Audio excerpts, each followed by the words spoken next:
the veil.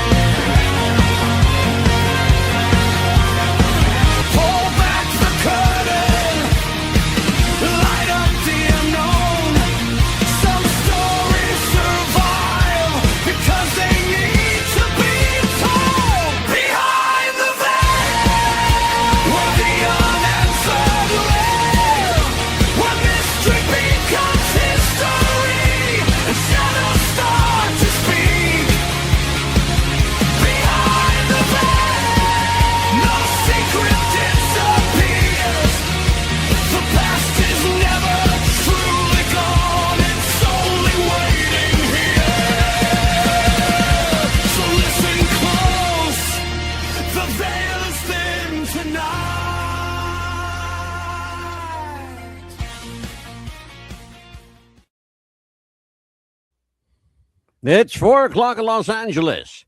It's 5 o'clock in Madison, Wisconsin. And it's 7 p.m. in Philadelphia. Hello, everybody. I'm Mad Dog DeCipio. This is What's the Buzz Podcast presents Behind the Veil. Tonight, we're going to delve into the deaths of some of our beloved musical icons. Some of the people that we even today question, how did they really die? And to walk through this minefield of mischief, oh boy, did we dig a rabbit hole tonight, Mikey Messier? Is Mikey the movie maker Messier? And for the record, Mikey Messier was the very first podcast guest I ever had on this network, on What's the Buzz. It was called Wrestling with the Future back then. We still own that name, by the way, Mikey. Still have the T-shirt. Yeah. I got 5 left of all of them. And they were like hundreds. Oh, my God. I forget how many we ordered. Mikey, let's talk about this. Well, first of all, before we get into that, how the hell are you, kid? I'm doing good, Angelo. It's good to be back with you. And yeah, I remember that podcast like it was last month, not 7 years ago. And it's good to be here with you. Yeah, good to be here with you. It's been that long. Yeah, time flies. Jeez, that was Jeff the Ref has been going that long. Yeah, Jeff the Ref, rest in peace. I believe it was February 29th, 2020 that Jeff passed away. Yeah, on a leap. Go figure. He had to be different, right? He had to pass on a leap year, right? Right. And crazy. So it's good to be here, and it's good to be talking about music and some of our lost icons. And yeah, I did. I'll tell you what, it's great to have you here, Mikey. You know, I recently lost a friend and a co-host. We're not going to give that any more than that tonight. But I will tell you that I couldn't think of anyone better to replace both of those people than the one Mikey Messier, because you are a wealth of knowledge on both professional wrestling and pop culture and film and television. And we're going to talk about all of that. And I know you got a bit of a conspiratorial mindset, and we'll talk about that stuff too. And tonight, we'll probably talk about all of the above. Right. Because we're going to delve into to some of our most treasured musical icons. How did they die? Did they really pass in the manner that people said they did? So let's someone bring us up here. So look at who we're really talking about. Some of these people, you see Sam Cooke and Janis Joplin, Jeff Buckley, Prince, Kurt Cobain, Jim Morrison, and of course Tupac Shakur. Right. And of course, AI did a fairly decent job of recreating these individuals. Let's talk a little bit about what we think we know, Mikey, and what we actually know. One of the things, and it started kind of early with a guy named Sam Cooke. Sam Cooke, did the Twisting the Night Away and some other songs like that. You Send Me, great songs. But Sam Cooke was said to have died as a result of a gunshot from a woman in a hotel lobby. That was one story. The other story that came out was that he was cheating with a woman and her husband killed him. Right. That was the other story. Then there is the more salacious story that's actually got some traction to it, is that Sam Cooke died from um, bad heroin. That they and that he was known, as a clean recording artist, but he did have his demons, and his demon, and like it was for so many musicians, was heroin, or his particular drug of choice. What do you know, Mikey, about the death of Sam Cooke? What do you know about the history of this guy? I don't know much about his death. I do know the music. A lot of the songs you just said have been used in motion pictures, in the 90s and 2000s up until today. A lot of times, the baby boomer generation is very nostalgic for the Motown sound. So Sam's music would be used in, say a Julia Roberts movie as a flashback sequence type of thing. So, Yeah. but I mean, as far as heroin goes, it's a deadly drug. It's a horrible drug, addictive. And I think what's interesting is that even from generations ago until now, these stories continue of musicians and drug use. But tell me more about Sam Cooke. Well, here's what we think we know. Here's the official narrative. The Sam Cooke was shot and killed on December 11th, 1964. That is solid. That is what's known factually. He was 33 when he died. Here's where it gets a little sketchy. This is where innuendo and propaganda and other kinds of nefarious things come in. He was said to have been shot by Bertha Franklin, who was the manager of the Hacienda Hotel in Los Angeles. Franklin claimed self-defense after, if you can believe it. Now, keep in mind that Bertha Franklin is a 66-year-old woman, a black woman, that's manager of the Hacienda Hotel, which was frequented by African Americans at the time in L.A. And they got special rates, and they were able to stay there where they couldn't stay in the so-called white hotels. Right. Remember, we're talking about the turbulent 60s here, and racism and racial divide was preeminent in the country. Here's where it gets sketchy, though. She says that she killed Sam Cooke in self-defense after he attempted to rape her. Now, I want you to think about what we're talking about. He is literally to the year half the age that she is. He's Right. 33, she's 66. What on earth would even prompt or propel a guy, a good-looking, handsome recording artist who had women with him at the time of his passing? Where would that idea come from that he tried to rape me? He attempted to force himself upon me, Franklin said to the police department, following, quote, Cooke's aggressive behavior and alleged fondling, quote, alleged fondling of her person.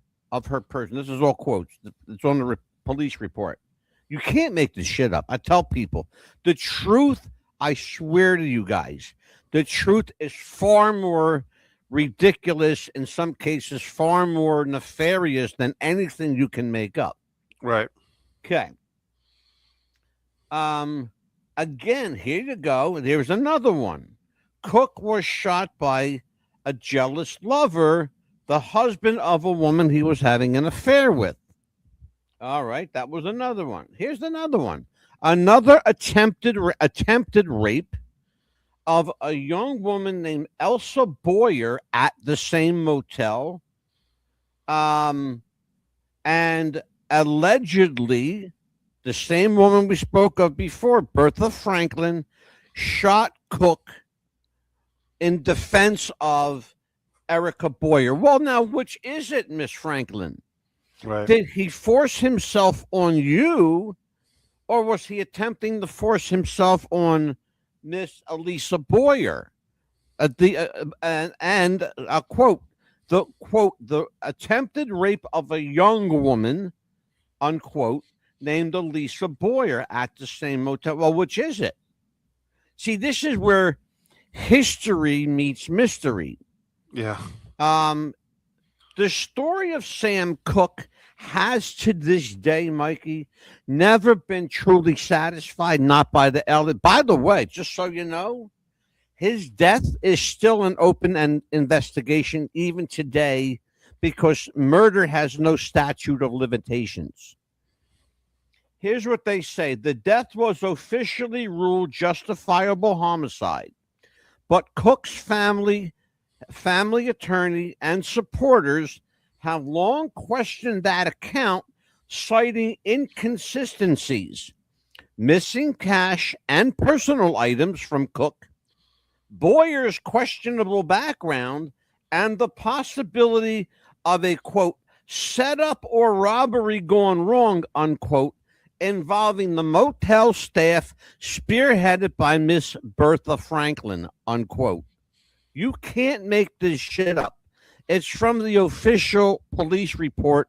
The Los Angeles Police Department, by the way, folks, if you're interested, you can get a copy of what I have right here. They'll gladly give it to you as they gave it to me. And that's where I got this info, Mikey. This came right from the LA County Sheriff's Department.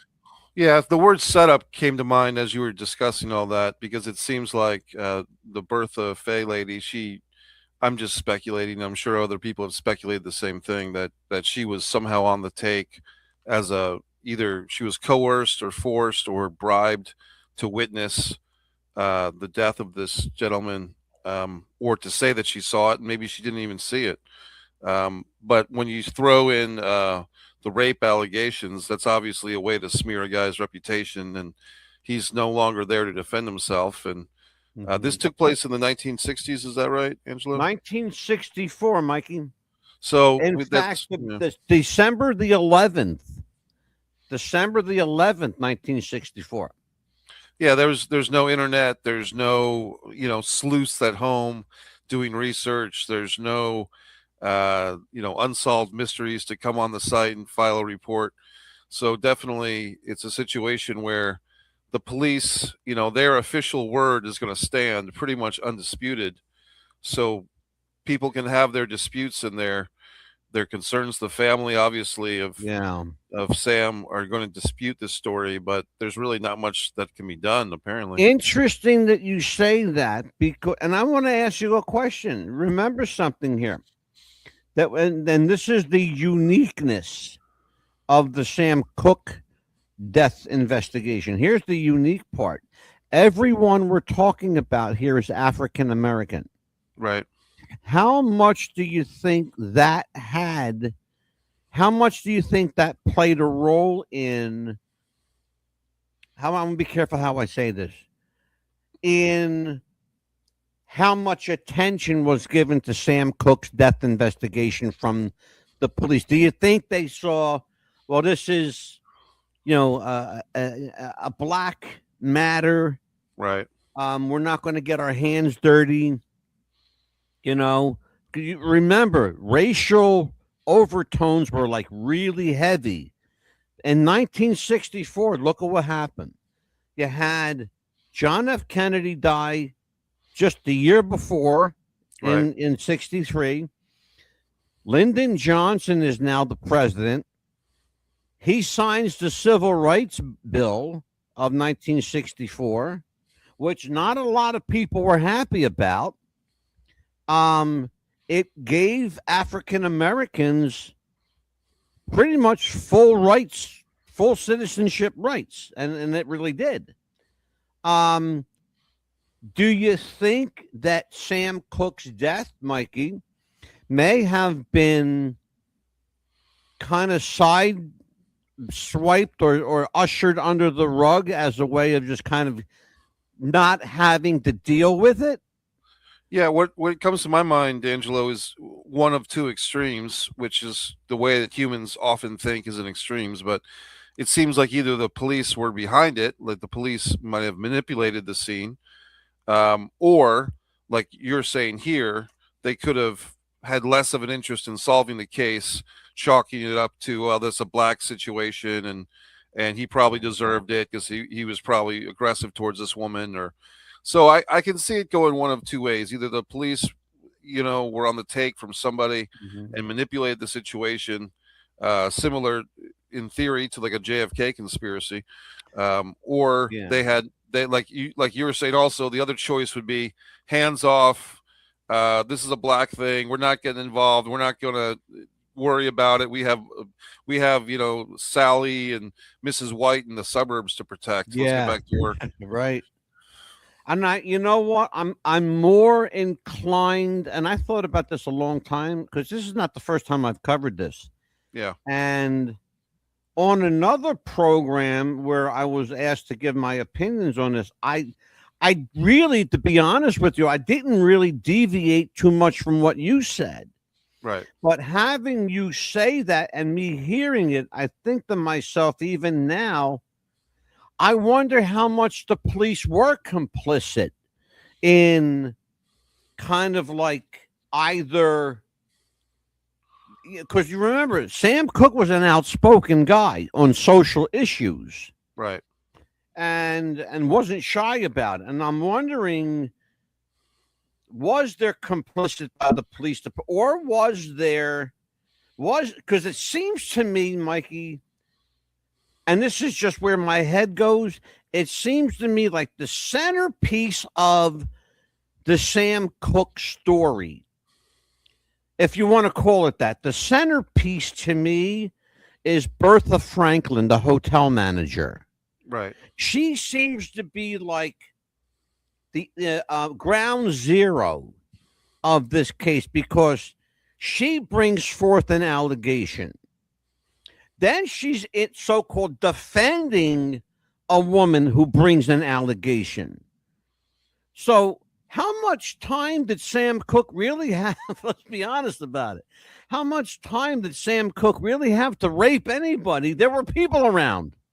Well, that would go to my point about saying the police, and these are just allegations on my part, but the police could have orchestrated this situation, and they could have had something to blackmail Bertha Fay, or just their authority figure as police officers, like, hey, Bertha, we know you have a family that we could contact if we wanted to. But they could have manipulated this woman, this 66-year-old woman, Yeah. to testify to things that she had no interest in saying, but they could have been twisting her arm metaphorically or even Hmm. literally to say Yeah. things. And let's not be naive and think that, and I'm a supporter of the United States police system, but there are always bad situations within it. And let's not be naive to think that our good old USA hasn't had situations where our authority figures manipulate and deceive and control and all those horrible things that we'd like to think they don't do, but occasionally they do. So I'm Yeah. saying that, in my opinion, I don't know if it's Bertha Fay. Just hearing the story from you tonight, I don't know if she was equipped or interested in filing false charges against Sam Cooke, unless Oh boy, she did you was. say something? Oh my God. Oh man, did you say something that I had not thought about? Whether they were interested or not, that's a whole nother question. Whether they were interested in doing anything with this case. Remember something. They ruled his death officially justifiable homicide, Right. but nobody ever proved that he did anything. Then I want people to understand something. Because they make an official ruling does not mean that the case is closed. It is officially right now in the LA County Sheriff's Office. The death of Sam Cooke is what's called a cold case. In other words, it's they made an official ruling, but the case is still open pending further evidence Right. because they weren't. I guess somebody and I'll give them credit, whoever they are, this nameless police officer, somebody in the police department there must have felt like there was some shred of doubt that they kept this a cold case rather than what they say closing the books on it, which I I can tell you it is absolutely a wide open case. Yeah.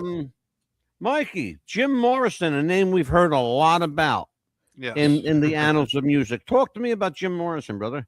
Well, I'm a big fan of Jim Morrison, and I probably became, my mom actually, when I was in utero, was listening to Jim Morrison LPs, and some of his poetry and his rock and roll lyrics were great. The Lizard King and Roadhouse, of course, is a great song, and the American Prayer album is probably my favorite album of him and the Love it. Doors.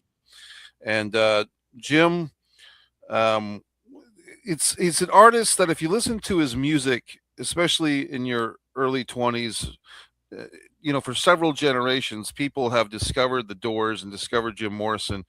You're listening to this guy, and like other great lyricists, you feel like you know this guy, or you feel like he knows you. And his death, I believe he died in Paris, and there was some situations. I believe he had committed at a concert indecent exposure of his genitals to the crowd, and was potentially facing jail time. And he went off to Paris and was going to have to come back to the States eventually to perhaps go to jail. And but he never made it back to the USA because he passed away. I believe it's in Paris, France, right? So He did. In fact, he passed away July 3rd, 1971, which is exactly 55 years, 3 days ago. right. So we celebrated the posthumously the passing of Jim Morrison. Interesting guy, the Lizard King. Do you happen to know where he got that name from? Well, I know that he wrote a poem called The Lizard King, and I believe he was putting an homage to his own manhood. I believe that's what it was. Am I correct in that?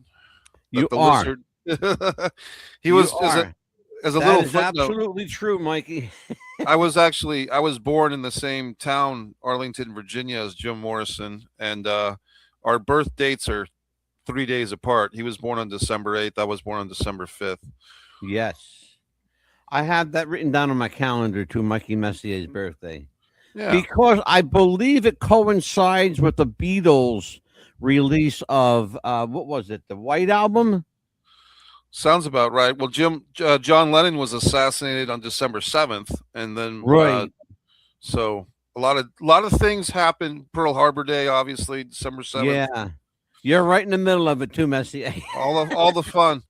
I've heard a very interesting theory. I might blindside you with this one, Angelo, because the video on YouTube is now gone.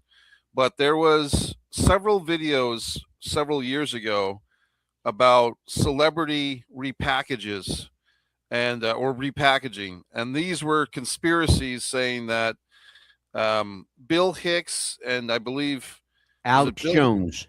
Alex Jones was the big one, which Yeah. is that there would be a celebrity who kind of passed away or disappeared, and then a couple of years later, another celebrity would come along, and then these self-made journalists on YouTube would put the pieces together and compare teeth and compare facial structures. The Bill Hicks, Alex Jones, and I know Angela was a big part of that too. I'm a huge part of it. I'm one of the instigators. I got news. Yeah, and so I'll admit it. I will absolutely admit it. Right. And one that caught my attention was that, and they had the photographs and the dental and everything, was that Jim Morrison disappeared, and when he died, and when he passed away, he was very bloated, very overweight for him. And the True. old Jim Morrison, the soon to be apparently deceased or supposedly deceased Jim Morrison, looks very similar, believe it or not, to a young Rush Limbaugh. And they took the the pictures of Jim in his final days, Yeah. and the shape of his head and the shape of his face and his teeth compared to a Rush Limbaugh, and I don't believe that that was Rush's actual name. And No, it the wasn't. right, so the conspiracy theory goes something like, because Jim had this indecent act of exposure on his record and he possibly was going to go to jail, he basically had to submit to being repackaged as a conservative right wing Rush Limbaugh radio guy. And Yeah. it's so bizarre because if you're a fan of Well, you know, when Mikey, I'm going to tell you something, brother. When I tell you what I'm about to tell you, you might be able to put some pieces together. But continue. well, if you take if on the surface, if you were to say, hey, the Doors movie by Oliver Stone with the actor who played Jim Morrison, Val Kilmer, Val and Kilmer, yeah. and then you look at the plotting and kind of the plump Barney Rubble shaped Rush Limbaugh, you would never put these two together. But the video that I saw years ago on YouTube really did a great job of making you think about it. And like I said, that video is gone. I can't find it anymore. So If you really want to prove or disprove the plausibility, I'm not going to say prove or disprove whether it's Morrison or not, but I'll say prove or disprove the plausibility. Take Rush Limbaugh's picture when he was of that age and do an overlay. It will blow your mind. It will do an overlay of Jim Morrison at the time of his alleged passing, which was 27, and then look at Rush Limbaugh at around 27 to 30 years of age. You'll go, what the fuck what happened here? You will. Let me tell you this. Doors frontman Jim Morrison was found dead in a bathtub in his Paris apartment on July 3rd, 1971 at the age of 27. The official cause of death was listed as heart failure with no autopsy performed, as it was not required under French law at the time. That's going to come into play here in a minute. His girlfriend, Pamela Corson, reported finding him unconscious after a night involving possible heroin use, which Morrison reportedly disliked. And again, here's a guy who allegedly died from heroin, but he didn't like needles. Okay? Though accounts vary and some friends denied his heavy drug use or drug involvement, in fact, the lack of toxicity, a sealed coffin, conflicting stories, and continued speculation of a faked death fueled theories ranging from everything from an overdose to identity to switching identity. Okay, now let me tell you why what I said previously about things maybe putting the pieces together. We're actually doing a show in about a month where we're going to do celebrities who have, for lack of a better term, gone undercover to gather and gain information for the government. Elvis Presley was one of them. Right. Morgan Freeman is another, and he's still around. Jim Morrison was yet another. We found out through the Freedom of Information Act.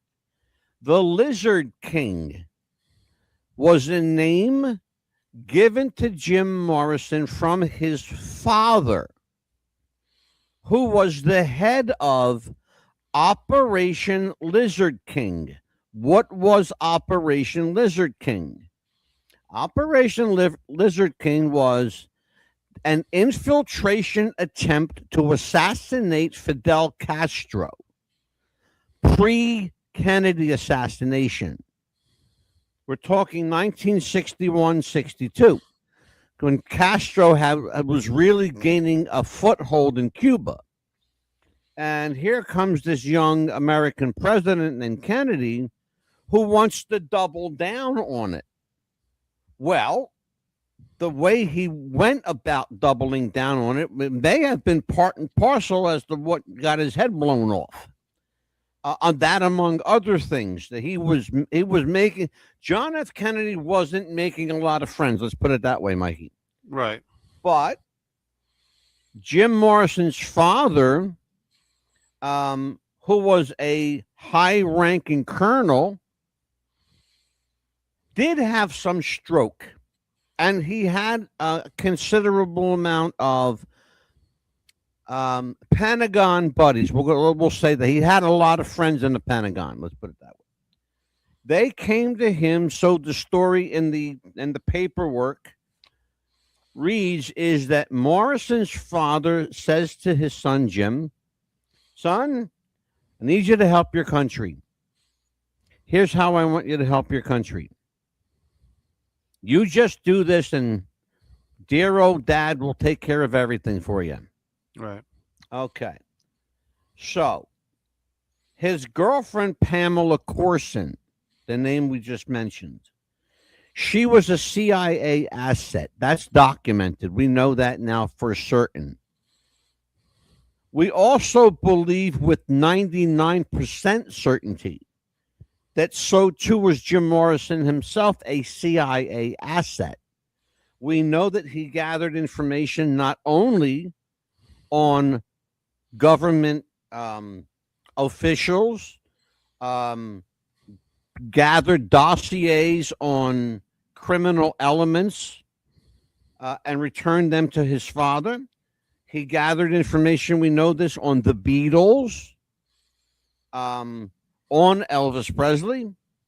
He gathered information on, believe it or not, you can't make this shit up, the Dave Clark Five, another British group. I don't know what they were into, but apparently somebody wanted whatever they had. Right.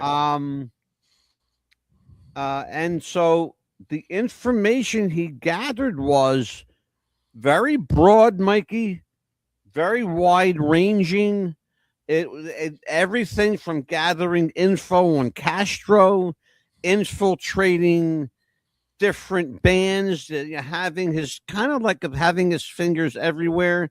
Hence the Lizard King, because lizards are quick and they can camouflage themselves. Right. You know, lizards very much like chameleons. They have the ability to change their skin color with their environment, which is it's a funky to go on YouTube and watch like a National Geo of like a lizard and chameleon switching colors. It's crazy. So here we go. The idea of the faked death is something that has not ever gone away. And it's something that, if you believe it, has lended credence to Tupac Shakur, Elvis Presley, Jim Morrison, and any number of quote unquote celebrities who have quote died under mysterious or nefarious circumstances. You mentioned something, Mikey, earlier. Repackaging. Right. Okay. Did you ever see the movie Home Alone? Yeah, with Macaulay Culkin. Yep. Okay. Remember the scene where the late Catherine O'Hara, God rest her soul, is at the airport and she's in line and there's a guy behind her, tall fella, with a turtleneck, wearing a turtleneck. There are people who believe that's Elvis Presley. Interesting. Oh, go watch it. Go watch it again. I will. Yeah. In fact, I might be able to bring it up for you during our commercial. Crazy stuff, brother. It's crazy. Yeah. Speaking of which, as far as the repackaging goes, I remember in real time, Angela, when Kurt Cobain of Nirvana passed away back in 1994. Yeah. And I swear to God, Angelo, at the time, it's kind of a hard story to fully explain quickly, but I was under the belief, just came up with this stuff on my own. There was no internet that I was reading, that Kurt had basically changed bands to Weezer, and there was a guy in the band Weezer was brand new just as the fallout of Kurt Cobain's death happened, and Weezer was going on tour opening for Hole, which was Courtney Love's band. Courtney Love Yeah. was the widow of Kurt Cobain, and I had this whole theory. Just basically came up with it myself that the Kurt Cobain death was a staged situation. He wasn't really dead. He just got sick of being Kurt Cobain, and he repositioned himself in this new band Weezer, and he wanted to switch things up. And so I just had this thought on my own, and then Right. basically 3 or 4 years ago, I put on the good old YouTube, and there's videos, explaining exactly what I was thinking at the time as a young guy, that, the sweater song, the Weezer's first big hit was the sweater song, "Do You Want to Destroy My Sweater?" And Kurt Cobain was known for wearing these cardigan sweaters Oh in yeah, concert. absolutely. Kind of a So trademark with him. yeah, and it's a thing where I've said about these repackaging videos and these conspiracies, if they're not all true, and I'm sure some of them are not, but Hmm. if not, at least I give credit to the conspiracy video creators, that they are highly intelligent, highly imaginative. They put a lot of work into the research for this stuff, the Yeah. dental records. If nothing else, it's entertaining theories. I will tell you this, and we have to, we must never lose sight of this. In any rumor, in any speculation, in any curiosity seeker's mind or wisdom, there is and there must be elements of truth.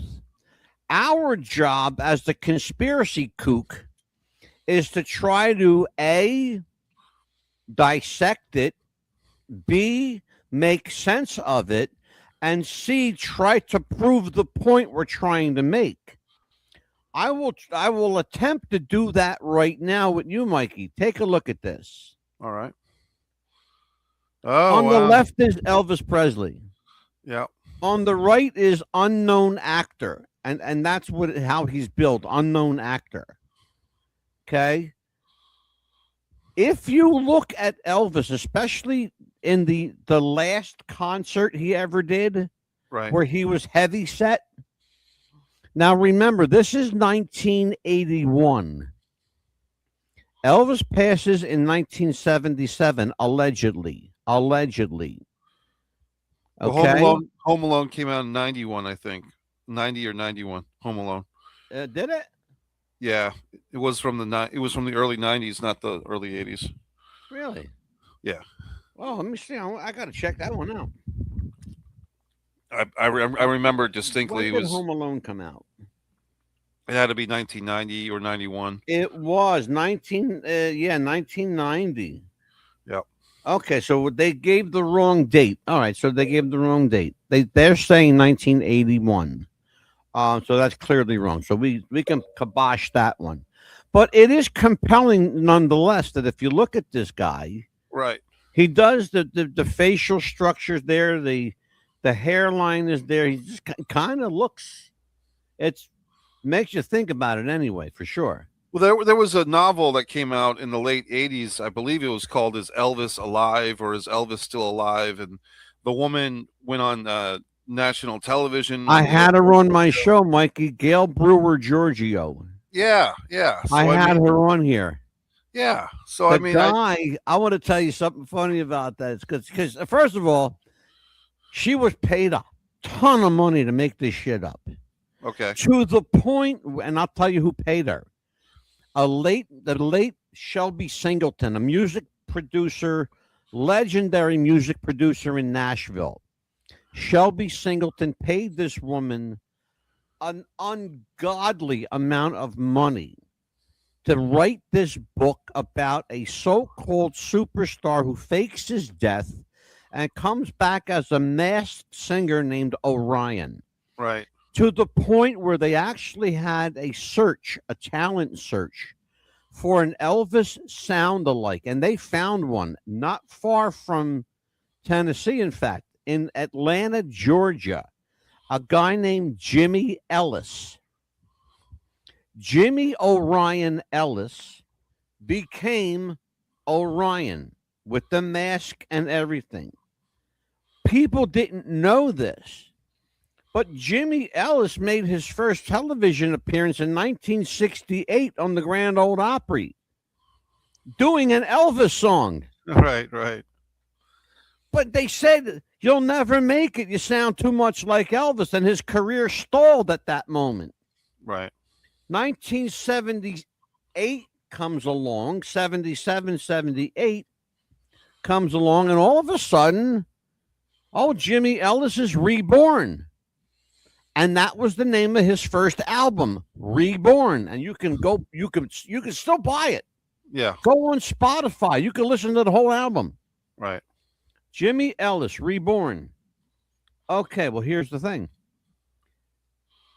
When the marketing machine gets behind something that's got a little bit of legs, they grow big old legs and they run with that mother. They run fast and they run hard because along the way, there's a bank here, take the money. There's a bank here, take the money. Right. Right. You get where we're going. They were making bank, brother. And then the jig was up. Somebody opened their mouth and said, "No, I'm the guy who did the voice on that Elvis tape." And he proved it. Right. Okay. They found a guy, an impersonator, a voiceover guy, that did such a great Elvis speaking. He couldn't sing like Elvis, but he could speak like Elvis. Right. Okay. His name was Raul Donner. Okay. And a lot of people, you have to be of a certain age to know who Raul Donner was. Rest in peace. I know his son. Raul Donner was dead on Elvis sound-alike when he spoke. When he sang, yeah, you could hear a little Elvis-y sound. But yeah. But the idea with Morrison has gained traction, Mikey, because there was a sealed casket. Mm. There was no autopsy done. Morrison, by his own admission, liked booze. He Right. liked beer. He liked wine. He liked whiskey. He was a drinker. He came from a long line of drinkers. Okay. Some sloppy drinkers, quite frankly. His mother and father, the Colonel, was a drinker. So I have issues with, okay, well, how do we prove? Can't prove he's alive necessarily, but how do we prove that he even died? Yeah. How do you prove somebody's death? Hard to do when there's no body. The guy hated needles, but yet you're going to say he died from a heroin overdose. Right. And yet there's no sign that he was even interested in heroin, like ever. When you saw Morrison and he was whacked out, Yeah. he was drunk. Wasn't high, he was drunk. He very rarely, quote, got high. Yeah, everybody smoked a little grass back then. Yeah.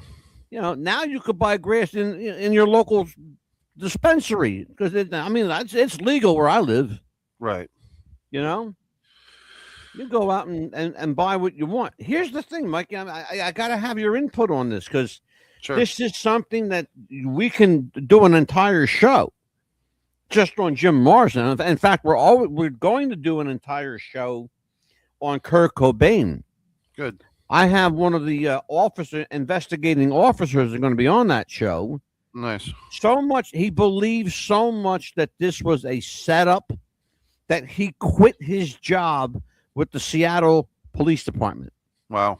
to take on this cause and Yeah. wrote two books, not one, two books about the Cobain death. What we know, what we think we know, and Weezer puts a big question mark on it at this point. Yeah. The We Weezer. think, yeah. Go ahead, Mikey. Well, yeah. Just like I said, the Weezer thing was something that occurred to me in real time when I was a young Kurt Cobain fan, and then 30 years later, I find out that I'm not alone in this theory or this speculation.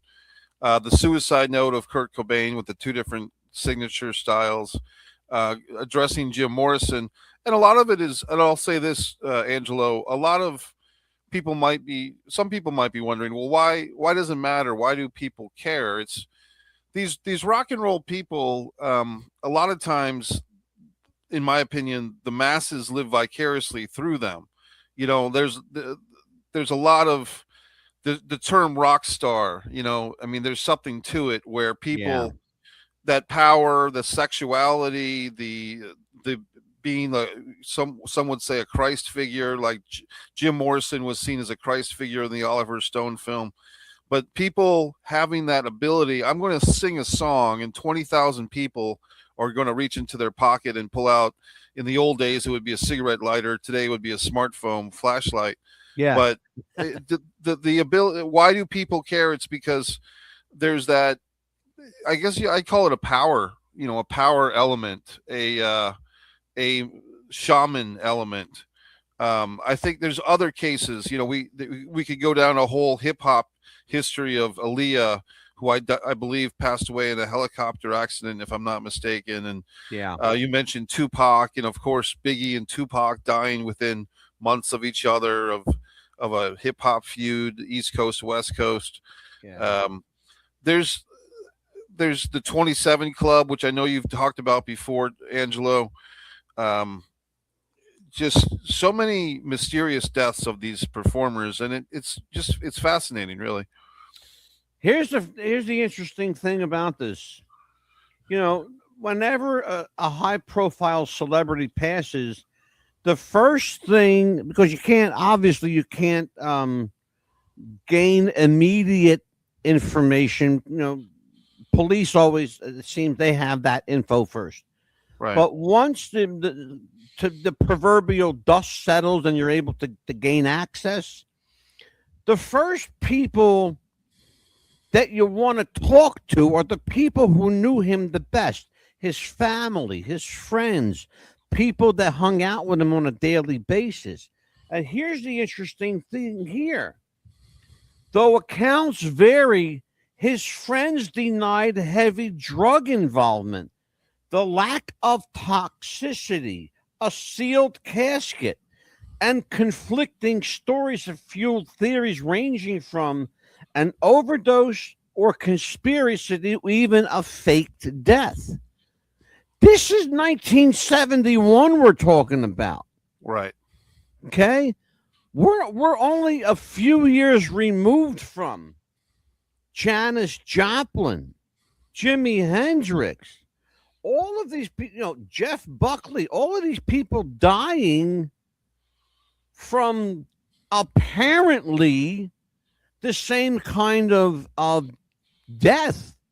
This seems to be like, and I'm going to make this, I know I'm going to get in trouble for saying this, but I'm going to make a statement. Sure. Because somebody's going to call me out on this, Mike, I assure you.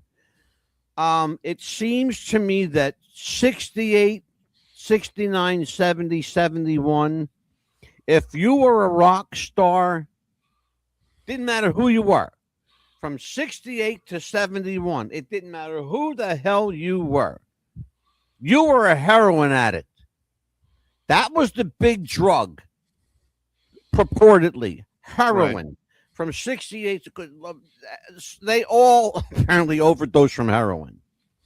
Even though we're going to find out that we have established that Morrison hated needles. Right. His family said that. His girlfriend said that. Keeping in mind that his girlfriend was a CIA asset, but Well, that's a whole nother story. Well, when you put together that, and I the way I understand what you're saying, Angelo, is that whether they actually were heroin addicts or not, that was the official story that was being released Yeah, to and you're going to hear that one a couple of times here, Mikey. well, Let's talk about Tupac. okay, Here's an interesting case, Mikey, because I will tell you that I have one of Tupac's friends on the show, okay, and I showed him a video that was forwarded to me. And I showed this, and I want to tell you something, brother. This guy looked like he saw a ghost. This guy turned ash, right, and he's an African American guy, and he got gray when he saw this video. He said, "That's Pac. That's Pac." So I shut it off because he was getting emotional. wow, And I will tell you that if there's anyone, and I know two people right now that are dead ringers for Tupac Shakur, that if they went up to Mike Messier right now, could convince you that they were Tupac. right, Okay, that's how good they are. Tupac Shakur was allegedly fatally shot in a drive-by shooting in Las Vegas, September 7th, 1996, after attending a Mike Tyson fight.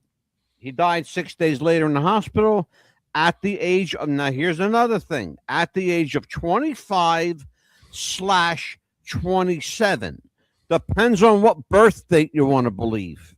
right, Because they give him the age of 25 at his passing and 27 at his passing, to the point where if you look at the 27 club, he's on it. Okay.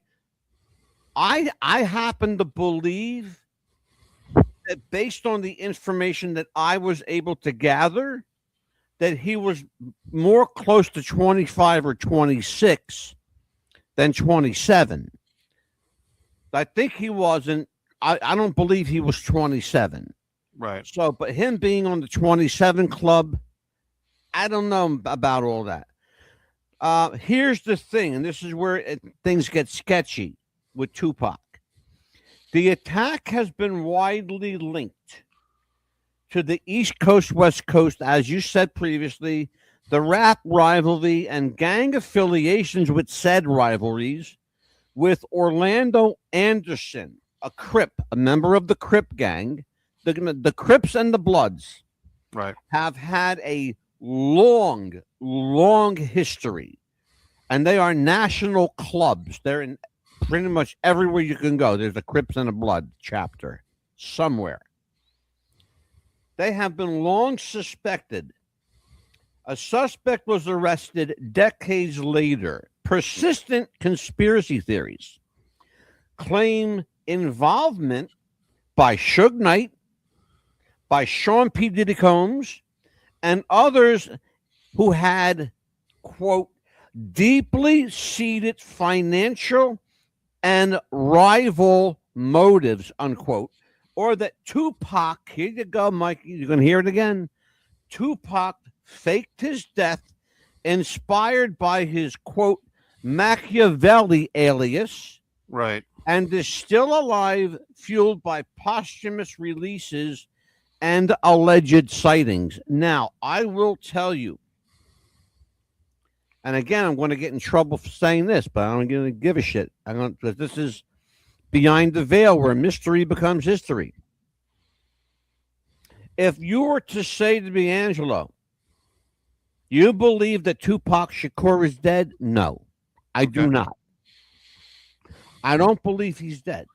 I can give you probably 30 or 40 good reasons, legit, for why I don't believe he's dead. But I can give you one reason that I know he's not, and that is the absolute wealth of money he made for both East Coast and West Coast. The money that man generated through his music. And I'm going to tell you something, Mikey. You're a film guy. Right. Tupac was a hell of an actor, man. Oh yeah. He was a hell of an actor, and he had a working knowledge of the film business. He knew how to run a camera. He was heavily involved with editing. The guy was a real talent, and not just a musical talent. He was a multifaceted talent. Right. I can give you, like I said, 30 or 40 reasons why I think he's still alive, but I'll give you one. The money.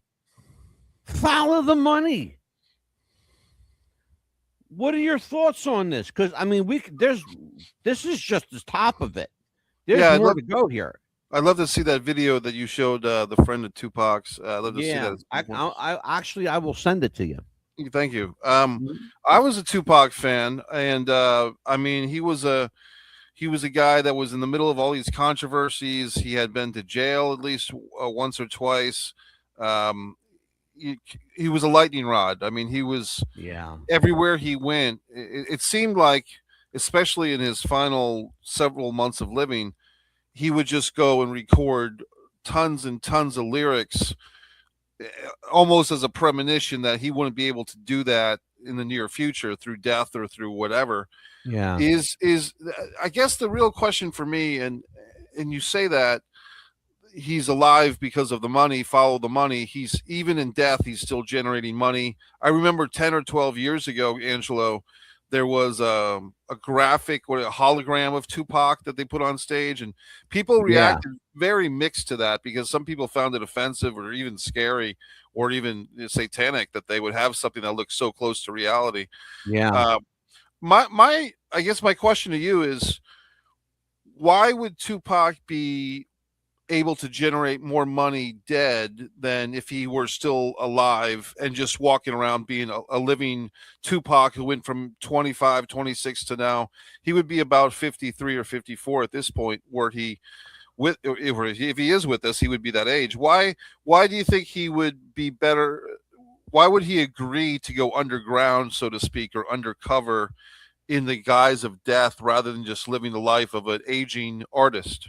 I'll give you a very sound answer to that an incredibly poignant question. Simple. He still has the ability to make music. You got to think about something. When you record music in a studio and for a label, there are certain numbers of releases that the studio and record company will keep just for the occasion. When you pass, again, I'm going to use Elvis Presley as an example. Right. When Elvis died, so-called death, when he died, right? They released more music after his death than they ever did during his lifetime, because they had stockpiles of every time he recorded an album of 12 songs, he may have recorded 30 or 40 songs that day or during that 3 or 4 day studio time. Right. Okay. 12 of them were going to go on an album. 10 to 12 is the average, right, Mikey? Yes. Right? Yes. Yeah. The rest of them go in the RCA vault. Right. Here's the problem with Tupac. He didn't record that much music that they could store in the vaults. But yet, there's more Tupac Shakur music now being released that's not AI. And I want to make sure we understand this. That's not AI. Because you can clearly tell the difference between AI and Tupac. Right. Just like you can with AI and Elvis, or AI and Sinatra, because that's another big one, Frank Sinatra. Okay? I don't believe he's dead for a couple of reasons. Number one, he's generating money. Number two, he's not that old. He's probably, like you said, maybe 53 to 55, maybe around that age. Yes. Yeah. Depending on whether you believe he was 25 or 27 when he passed. So Right. he's 53 to 55, somewhere around here. If he's alive, as I believe he is, and as I have shown his friend, and he believes, he says that's Pac. He said Right. it on this show. That's Pac. Here's a guy that knows him. Okay, past, present. Yeah, I mean, you have to say, it was. Now that it's crazy, you got to go back and forth with this. It really is kind of bizarre. Yeah. But we have to have this conversation because there are people who believe that the music he's recording is the best he's ever done. Right. You can sound like anybody if you want to sound like somebody, an impersonator. But there are key elements, Mikey. You know this being in film. There are certain things you can do with editing, and there are certain things that you just have to be human to pull off. Right.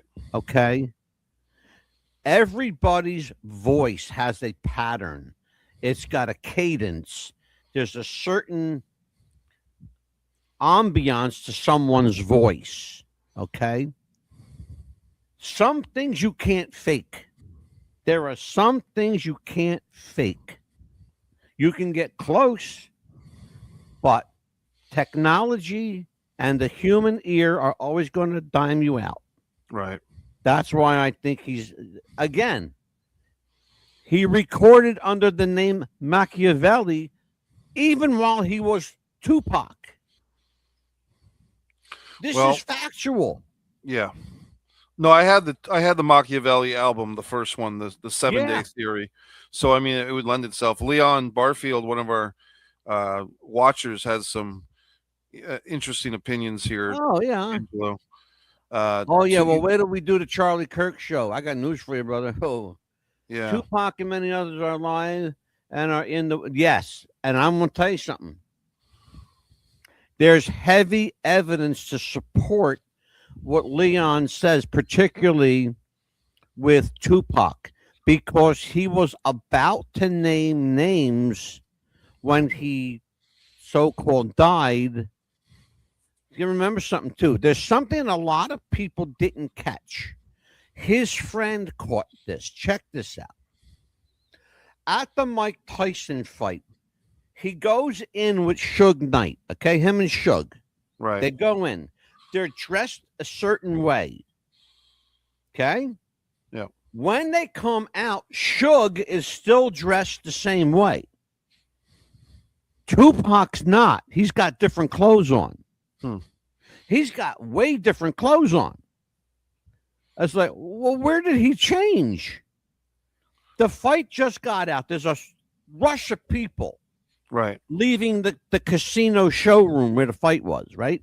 yes, Where did he change? Did he change walking? Where did he change? Why are the clothes different coming out than when he went in? And I'm Right. not saying that. His friend says that. He So had that would different clothes on. so that would lend itself to the theory that perhaps it was a different guy. If it was different clothes, was it a stand-in, a look-alike, something like that?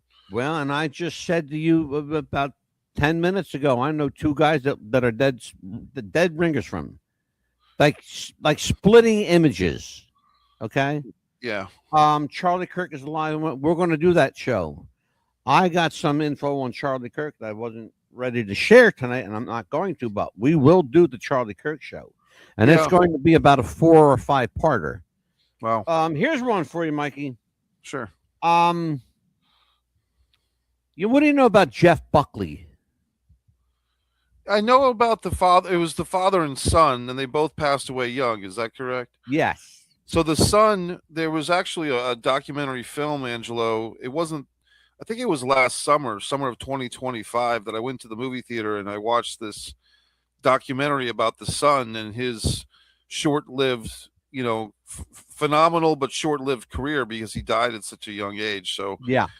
that Yep. they didn't dwell on any conspiracy theories about the son's death, except that he was gone too soon once again.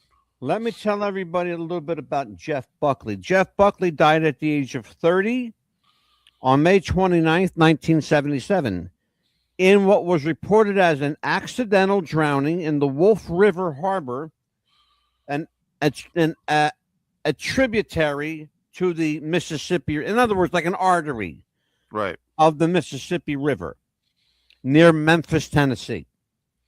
While fully clothed and singing along to music, allegedly, he waded into the water and was pulled under by the wake of a passing boat.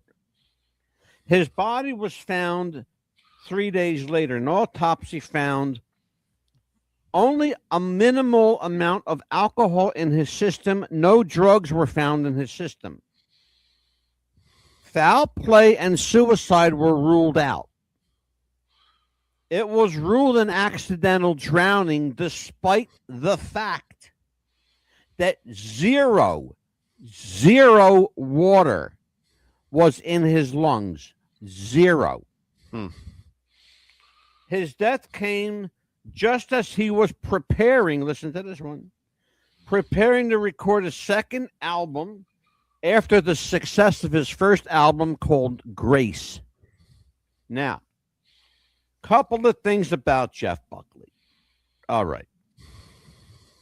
First of all, people that took this information, and kudos to them, they were very accurate in their description. However, they forgot to mention one thing. There was a witness with Jeff Buckley. He was with somebody. Okay? The person he was with says that he went into the water, but he didn't have clothes on. He took his clothes off and went in basically in his underwear, his shorts. Right. He went in. He was a hell of a swimmer. It was said his mother said he was a great swimmer, which shocked her that he drowned in this. With how do you drown with no water in you? But please, that's not true. That's something else is going on here. Right. Okay. This is perplexing on so many different levels, Mikey, because he's a guy, and we got to remember what kind of guy he was. Jeff Buckley was a young guy, 30 years old. He was an outspoken proponent of a lot of social causes. Yeah. Okay. A big supporter of LGBTQ, the transgenders, lesbians, gays, the gay community in general. Okay. Sure. He was an avid proponent of the an avid opponent of the so-called chemtrail program. Okay. That people talked about. Right. Spraying the skies.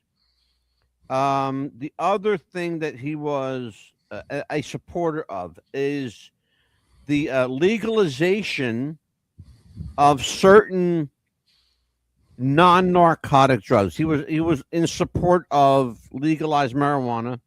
He was in support of certain legalized, what we would call controlled substances.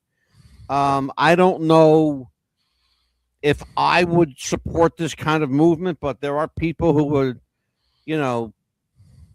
cocaine. They wanted to, decriminalize cocaine. To me, coke is bad. I don't care who you are. Coke is a bad. It does too much damage. Right. And it's not something that I want to fuck around with. I did when I was younger. And I got it out of my system, and it's done. That was a long time ago. But it will do some damage while you're doing it. Sure. Here's the thing, though. An autopsy was performed and found only a small amount of alcohol. And his friend that was with him says, yeah, they were drinking some beer. They had a couple of beers. Right. Okay.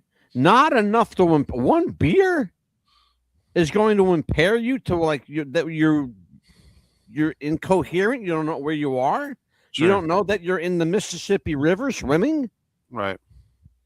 I don't buy that, Mikey. There's something the death of Jeff Buckley has always been kind of a sticking point to because you remember something. He's one of the first people to record. In fact, he was the first person to record Leonard Cohen's "Hallelujah" Right. that everybody and his brother now covers. Okay, and did an amazing job of it. If you ever listen to Jeff Buckley's version, even Leonard Cohen said that that was the best version he ever heard There's a up until his passing. Go ahead, Mikey. Yeah, there's a theme with just over the discussion of the last hour or so is a theme that some of these musicians were transcendent figures, meaning that their thoughts, they weren't just writing, silly little love songs, so to speak. They were writing lyrics, or they had thoughts or quotes outside of their song lyrics that were somewhat social commentaries or politically based. So it's like, why are some of these deaths an issue? It's because the thinking that I'm getting, the subtext is, if an artist speaks too loudly, speaks too much, says the wrong things, upsets the wrong people, their livelihood or their life is in danger. And perhaps with some of the conspiracy theory stuff, an out is to agree to be repackaged. That's one possibility. Mikey, The I other, have a question for you sure. right there, because you said something that's critical. Here's my question, and it's what you just man. Did you say something? Here's the question: why do you think that historically it's the musicians of the entertainment field? Why is it the musicians, the singers, songwriters, performers, even performance artists? Why is it them that seem to be the biggest mortality group? I have my theories, but I'm curious as to what you think. Well, if we're going to go along with they're victims of conspiracy or government interference with their lives, it would be because the musicians are the most influential on the youth. So if you're a government or an authoritative figure that's trying to control the people, you control the teenagers, you control the young 20 somethings, you control the preteens and the children, because they're the ones that are going to grow up. And if they're if you can make them lack resistance or lack retaliation or lack protest, then you're winning. And so you go for the Kurt Cobains or the Jim Morrisons or the 1,000%. the Amy Whitehouse. 1,000%. The other thing, and I was doing some thinking about this. Let's take the government thing out of it for a second and just say, why are musicians oftentimes dealing with drugs or alcohol or sexual relationships that are not healthy or Yeah. violent or whatever? And I would say it's just the nature of the creative mind is always walking a tightrope between genius and disaster. And Oh boy. you can go back to who was the guy that cut his ear off supposedly and sent it to the woman. Oh, Van Gogh. Van Gogh, right? You can go back to Yeah. Van Gogh. You can go back to the great poets. And basically they're walking a line between absolute genius, you can say tapping into a higher energy, tapping into God's energy if you want, or just tapping Right. into their own energy and fully and full creative expression. And then the flip side of that is and I've gone through this, is feeling that you can't control it, feeling that you want to write a novel in a week, or you want to write 1,000 words in 5 minutes, and Right. you have so much a rush of ideas that you can't control these ideas. You can't. Yeah. The muse becomes bigger than the artist, and then you magnify that with public adulation, women and or men throwing themselves at you sexually, money. A big misconception of the music industry for a long time is that if you have a song on the radio, you're an instant millionaire. Well, that's not true. A Oh lot of boy. these, and I know you've covered this, Angelo, that a lot Oh of man. artists, Yeah. are perpetually in debt to their because these Music contracts, companies. right? the music Especially if they sign a 360 deal, Mike. Yeah, the music companies are one little example is that the musician is often not realizing when they sign this contract they're paying for the recording time in the studio. So Yeah. the musician is often getting screwed. And it's And not cheap, Mikey. no, and with the advent of the internet and YouTube and artists like Taylor Swift, who's very self-empowered and so forth, and sets an example for others, some musicians are kind of wising up and realizing they have to be really careful with those contracts they sign. They have to really look out for themselves. But in the 1960s, the 70s, the 80s, the 90s, some of these musicians are just walking that thin line between absolute catastrophe equaling death and being very successful. I'm even wearing a T-shirt today, AC/DC, which is one of probably my favorite band, and they had a Yeah. singer. They had a singer named Bon Scott who passed away in the Oh, back seat of sure. his car Absolutely. from drinking. And Yeah. the other thing I wanted to say, Angelo, is earlier you're talking about there was a pack of musicians from a certain era that were all said to have died from heroin, which was Yeah. the late 60s era. Well, in fast forward a generation or two, I believe Michael Hutchins from In Excess, Yeah. Chris Cornell from Soundgarden, and I think there was one or two others, were all supposedly dying from hanging themselves, which is a Yeah. very graphic way to die. And to be honest, Angelo, I never bought the Chris Cornell one because the guy had just done a concert the night before. He was with Soundgarden and Audio Slave. He was the singer. He was this guy that women especially loved this guy because he had a very sleek look, very good looking guy. Chris Cornell had a great voice. He was grounded. He was from Seattle, but he seemed to be he struggled with depression apparently, but I just don't believe he committed suicide, and I really don't believe he committed Yeah. suicide I, by choking himself out. And Michael Hutchins yeah. from NXS, same thing. Very dashing, good-looking guy, dated models throughout the 80s and Yeah. 90s, and they're trying to say that he committed suicide by hanging himself. It just doesn't seem right. I don't have evidence, so to speak, but it doesn't seem like it matches up. Well, when something feels off, Mikey. Yeah, You know in your gut when something feels off. Um, Michael Hutchins is an interesting case, a really interesting case, because he had everything. And at the time of his passing, things could not have gone any better for him. He was like riding the crest. Things were moving for this guy, and then all of a sudden he hangs himself. right, Really? right. I don't think so. Something sounded off then. Something is still off about that. I don't know what it was, what it is, but it's just there's something there, and it sounds to me like a vengeance killing. It sounds to me like somebody getting even. Right. Um, Especially when when you talk to the guy's wife, and he would never do that. He would never hang himself, and yeah, this woman, she should know. Right. She's married to him, right? They got a kid together. Yeah. They, I would think the spouse would know better than anybody else. Right. So I'm going with the spouse. I don't Yeah. think he would have hung himself. No, I don't think so either. Sounds like it sounds to me like a convenient way of saying, well, he was depressed and blah blah blah. Okay, well, we all get depressed, but we don't all hang ourselves. Okay, Yeah. crazy. Especially when your life is like you just signed a new contract. They just gave you a huge advance. Now you're finally able to make a little bit of money. Right. Okay, the record company, they got what they now you go, okay, I could pull a little bit more in my pocket now. A little bit more from my family. I could pay for my kids' college and shit. Yeah. Then he kills himself? Really? It seems it doesn't sound right, man.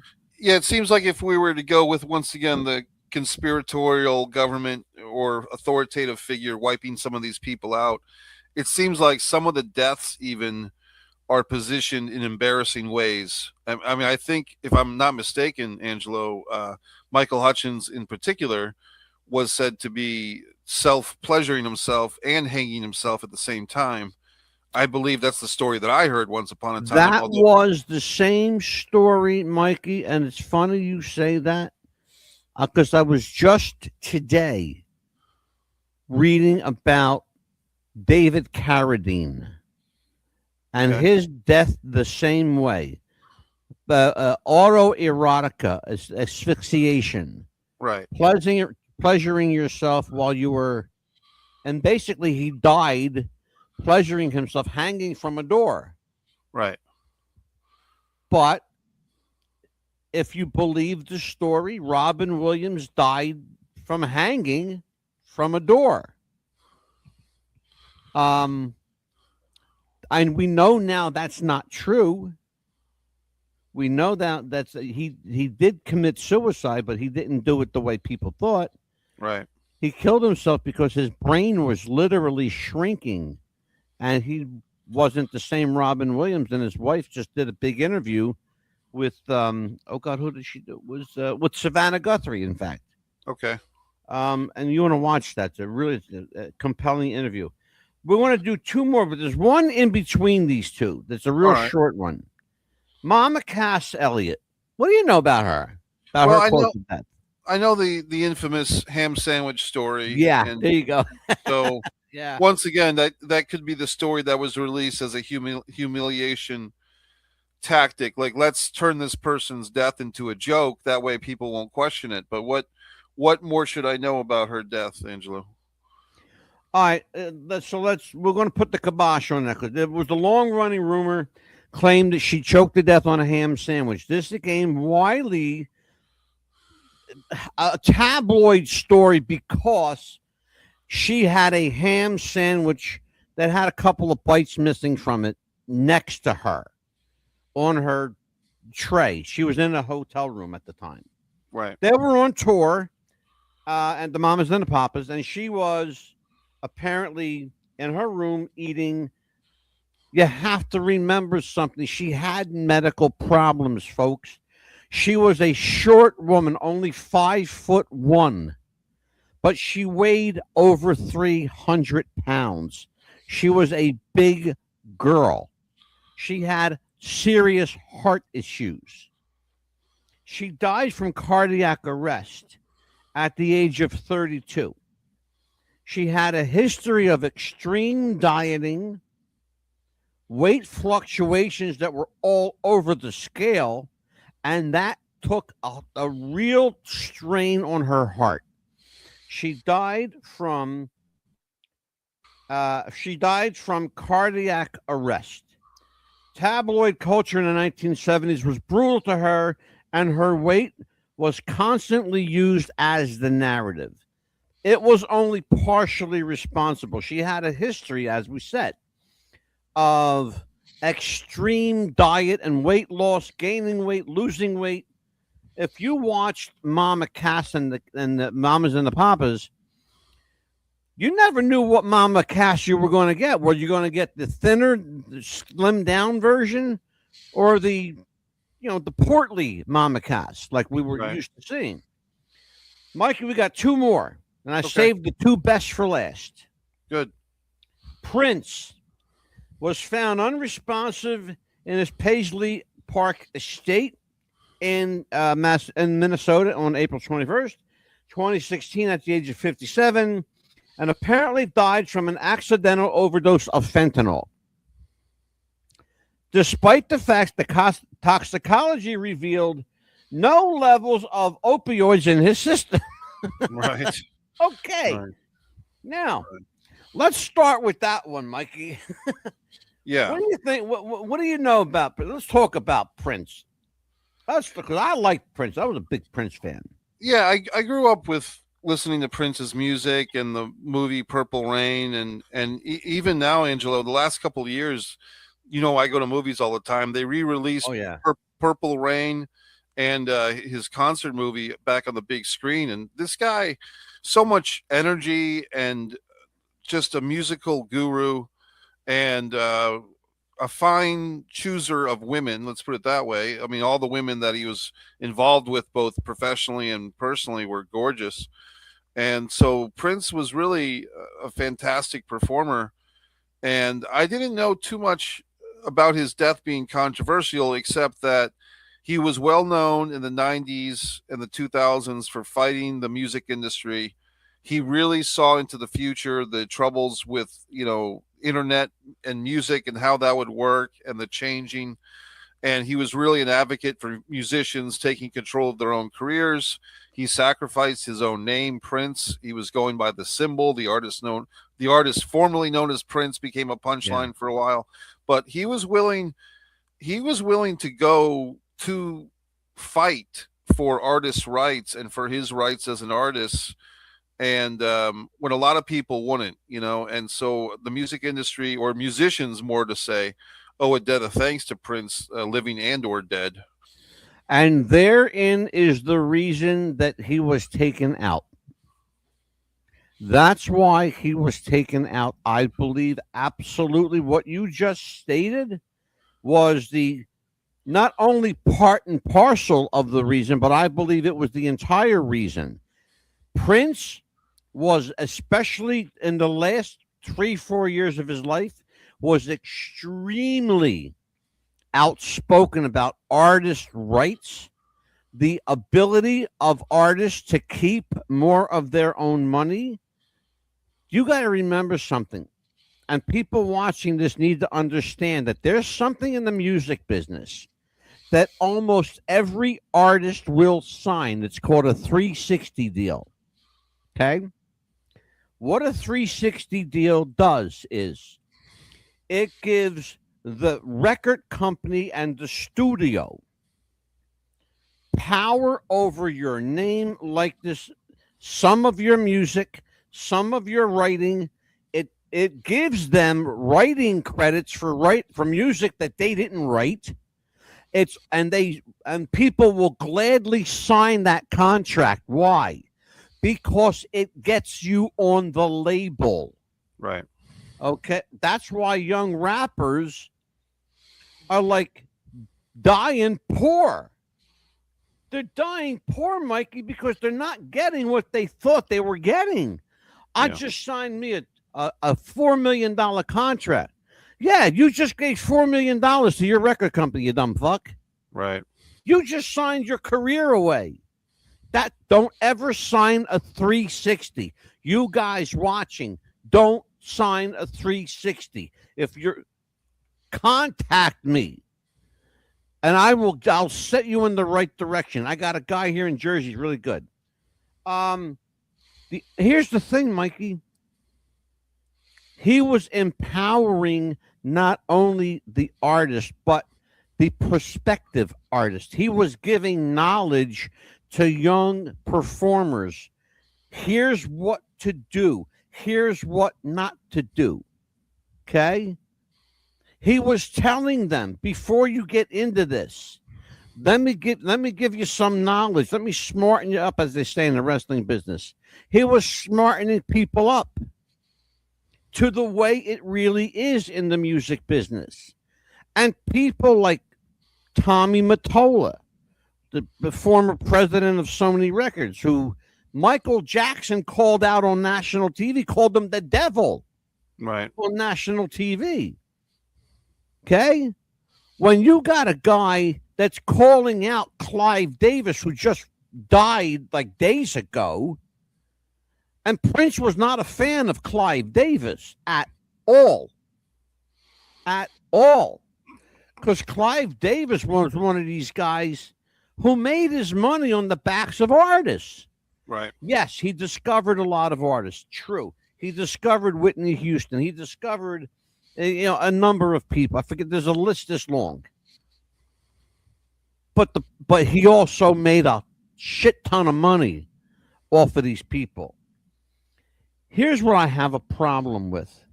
They say that his that he had no opioids in his system. However, his toxicity level was elevated because they found in his system, and they're calling it, I'm going to call it exactly what's written here.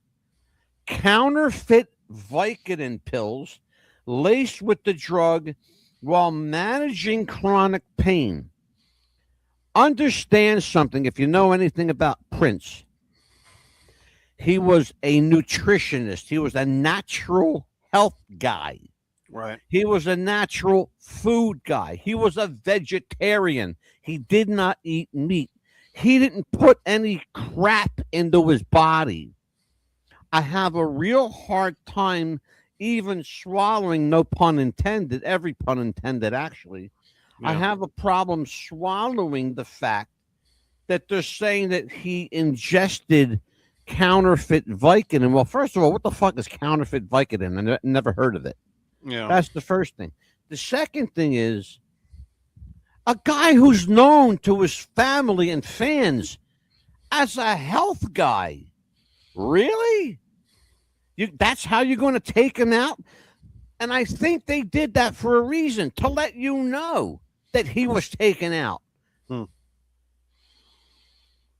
You do the one thing to this person that they would never do to themselves. He would never put that shit in his body. Right. So how do you kill him? By poisoning him with this crap.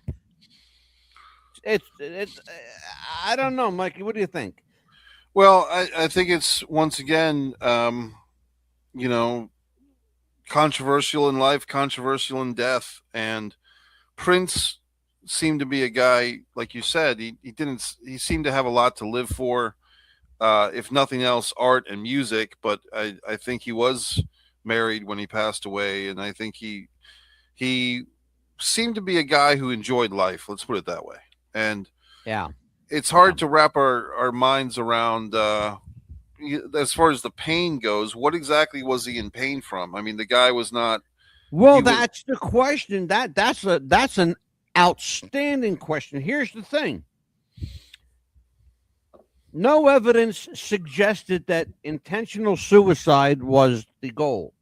right. Investigators filed no criminal charges against any pill suppliers, though questions still remain about how the counterfeit Vicodin, quote, reached him. I will tell you what I know factually. The night before he died, Prince had a meeting with Jay-Z and Will Smith. Okay. That's on record. That's factual. That's documented. They met. They were going to form a brand new African American run entertainment studio, of which Jay-Z, Prince, and Will Smith were all going to put up a third. All right. Okay. The other third was going to be put up by the unnamed investors. Okay. We assume that they're nice people. Okay. Is it possible? Is it possible that he got the pills from one of them? Is possible. Sure. Likely. I don't know how likely, but is it? Look, is it in the realm of possibility? Sure. Anything's possible. Yeah. Exactly. That's the point. Anything's possible. But until someone comes forward to say, I know how he died, Prince's death is going to be another one of those. That how did he really meet his demise? Right. The death of our, and I saved the best for last, Mikey. Okay. Janis Joplin. Okay. Okay. Of course, this one is steeped in mystery. Right. Janis Joplin, Mikey, you're a fan of hers? You know her music at all? I was once rumored to be a masked pro wrestler for a short period of time, and that particular character of I swear to God I wasn't him, but his name was Smudge Baby in the ring, and he would come to the ring to Janis Joplin and the Holding Company's "Little Piece of My Heart" songs. Yeah. So that's how I know about Janis, and Okay. Janis was kind of the original Earth Goddess, Mama, just a soul bending spirit of singing, and just a voice that was gritty and melodic at the same time. And but Absolutely. as far as the her demise or her death, I'm really not aware too much of controversy about it. But I know she's in that 27 club. I think it's She Jamie, sure is. Janice, Jimmy, and Jim Morrison are the original three in that sad group. But Yeah. tell me about the Janis Joplin controversy. Janis Joplin died of an accidental heroin. There you go again. Another one. An Yeah. accidental heroin overdose on October 4th, 1970, at the age of 27. Right. In her room at the Landmark Motor Motel in Los Angeles. Autopsy found no heroin in her system. Right. You can't make this shit up. Yeah. You can't. You just can't make this up. She was found on the floor after missing a recording session with alcohol also in her system. Okay. The coroner ruled it accidental, possibly, and I love this part, possibly from a particularly potent batch of heroin that caused her overdoses that weekend. Some accounts note that she had bought cigarettes after injecting and returned to her room. While she was there, involved in a heavy drug and alcohol fueled rage. And this, I got to stop right here for a minute. Okay, good. Understand something here. And we're talking about a woman at the time of her death. Let's just clear the air, because a lot of this is just, I want to go crazy. Janis Joplin, at the time of her death, was clean and sober. And there's physical video proof of that. Thankfully, in the form of a show that she did with Dick Cavett, who is still alive today. Janis Joplin, again, very outspoken on social issues, very popular. Mikey nailed it. Her voice was both gritty and melodic simultaneously. I loved Janis then, and I love her now. I listen to her music every day, and I do listen to it every day. She's one of a big part of my Spotify playlist is Janis and people like that back in the day. The coroner ruled it accidental. Okay, first of all, when somebody's involved in a, quote, drug-fueled rant, and I love, how did I know she was ranting? Okay. Right. A drug-fueled rant. How does that happen when there's virtually nothing in her system? They said there was alcohol in her. If you figured out the amount of alcohol in her system, it would probably be maybe a shot or two of whiskey. Right. Is what it was. Ounces, literally ounces, Mikey. Not like a half a gallon of vodka or, Jim Beam or whatever. We're talking maybe enough for her to get like a little buzz, but that's it. But when you talk about a drug and alcohol fueled rant, I don't buy that, especially when you consider she was being mentored and tutored to be clean. She had a sponsor with her all the time. On this particular day, she didn't. Why? She had a recording session. Sponsor was not allowed into the studio. They never are. Only authorized personnel. So Janis does this recording session. She goes to her hotel knowing that she had one the next day. She allegedly overdoses, passes away, misses the recording session the next day. Then they come looking for her. Yeah.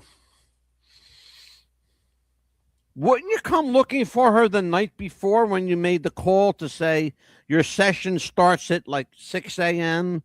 or 8 a.m. or 10 a.m.? You got to be at the studio at this time and studio number, blah, blah, blah. Because you don't know that stuff until they call you. It's Right. like going in for surgery. You don't know what time the doctor's going to operate on you until they call you the night before.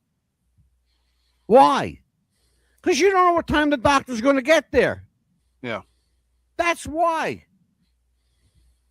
I always had a problem with the death of Janis Joplin for a lot of reasons, Mikey, especially the fact that she did this interview with such thought and clarity and a sense of purpose. She knew what she offered. She knew what she could bring to the table. Right. She talked about looking forward to going to her high school reunion. Dick Cavett says to her, "Are you going to go?" She goes, "Oh, yeah, I'm going to go. I'm going to show them all." Yeah. She goes, "I'm looking forward to this," because apparently she was bullied quite a bit as being the fat, ugly kid in school.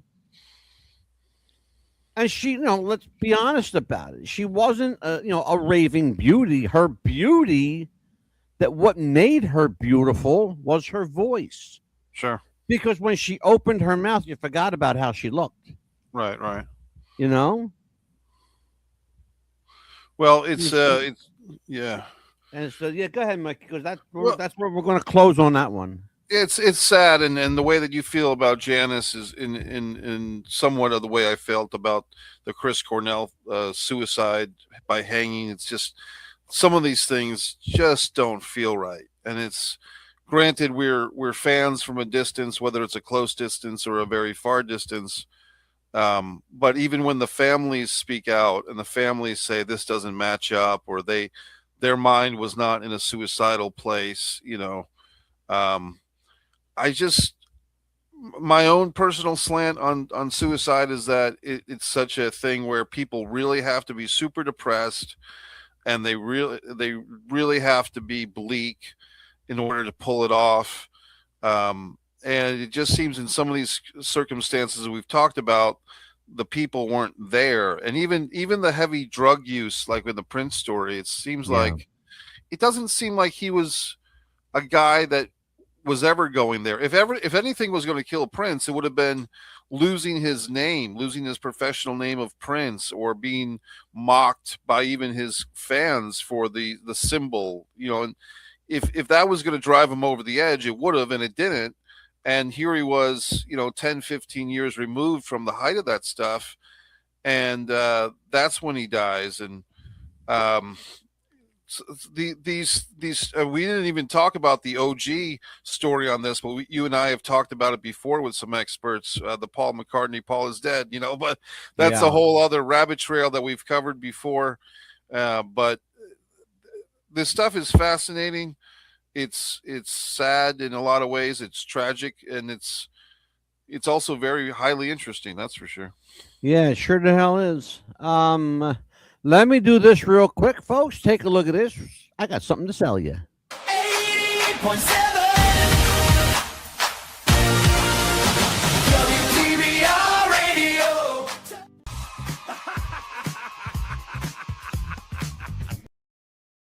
There you go. Laugh. There you go.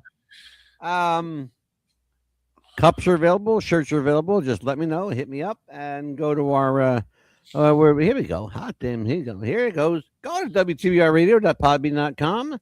Check our merch link. Check all of our links while you're there. Check our more than we got 1,300 audio episodes. Wow. We've got more than 3,000 video episodes between Odyssey and YouTube. That's a fact, folks. 3,064 to be exact. Wow. 1,311 audio episodes, more than 1 million downloads. That's a fact. Mikey, we just hit 1,074 downloads. Congratulations. That's great. Actually 1 week ago today, we hit 1,074 downloads. That's awesome. Very proud of that. We also have been nominated for a Webby Award in Nice. the category of Best Variety Podcast. Very cool. And we are, thank you, Jimmy Thunder from Down Under, for giving us the heads up. We are #1 in New Zealand again. Nice. And I love it. I don't know why New Zealand, Mikey. I just don't get it. I was I don't what's get it. New Zealand of all places, right? We should learn some New Zealand expressions to give a special shout out to the people. I know, and I'm trying to figure out how to do that. They don't say tally ho. That's somewhere else. But we'll find some New Right? Zealand expressions to say. Oh man, I tell you what. Tomorrow night, Mikey and I will be discussing the death of television, death by streaming. Mikey, this is going to be an interesting show. It's going to be just me and Mikey, and when Mikey's not here, it's just me, folks. And so, get used to the changing face of What's the Buzz podcast. We are in transition. I have eliminated certain personalities from this podcast that are bringing us down and doing us bad. So we're going to stick with people that we like and like us, and that are honest and truthful and straightforward. And Mikey Messier fits all them bills. Well, I appreciate the compliment. Thanks for having me. It was a lot of fun to be back. Brother, I'm going to tell you something. If it's just you and me, I don't care about anything else. I like having conversations with people I can have conversations with. Yeah, I understand. And I'm loyal. I don't forget the people who helped me. Right. And I just want to tell people this right now. When Mikey Messier is on the road and he pulls over into a flop house motel, sets up his computer and does a live podcast with me, I'm indebted to that guy. Okay? I'm indebted to that guy. I remember don't that. Forget. That was the first one with you and Jeff, and yeah, I was in South Carolina, which I lovingly called. That's right. You were in the Carolinas. That's right. Driving through. I called South Carolina the Massachusetts of the South. Right. Which I don't know. Mikey, promote yourself. What you got coming up? Well, I was just listening to on Hoopla the audiobook version of Fighter Play Basketball by Mike Messier. Yes. We're going to do a special episode on that in a few weeks. Yep. But the hardcover, the paperback that I have in my hand is very affordable. And I did the cover art, and the photograph Beautiful. is a model. I have the original, I think, with the other cover, right? Yeah, I think you do, which would I sure do. Collector's item. So Avalonia Film Festival, ladies and gentlemen, is avaloniafest.com. Yeah, avaloniafestival.com and Avalonia. Avalonia Festival. I'm sorry, festival. That's okay. And it's for short films, etc. And MikeMessier.com. If all this stuff is too much, just go to MikeMessier.com, and there's links and everything from there.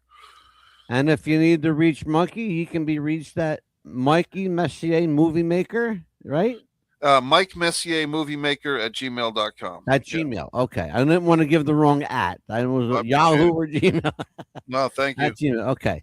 So if somebody wants to send you like a film script, that's where you get it. You reach out to me, Mike Messier Movie Maker at gmail.com, or just through MikeMessier.com. I'll get it. Terrific. Mikey will be here tomorrow night. Again, we're going to talk about that. That's going to be an interesting subject matter tomorrow night.